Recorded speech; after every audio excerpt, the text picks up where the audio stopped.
Welcome to DWBIADDA channel. Please subscribe for latest training videos. Today we are going to see how to use same filter across all sheets in the Qliksense. So this is in Qliksense, it is by default that whenever you select any filter or any selection you do, it will automatically convert all of the rest sheets to related to that selection. So here we will see one example.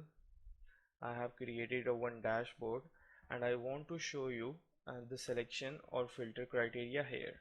So this is my agile dashboard. So here we want to see that how selection or filter works. So let's say I will take a female, and I select this filter. Okay, I have marked this. So now all my sheets will be converted in the selection related to female. So here you can see that all the KPIs and charts have been shifted according to that selection. So we go to the next sheets.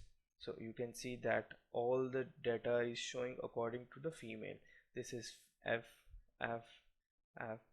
If I unselect this here, you can see all sheets change. So we will also see that for the rest of the sheets,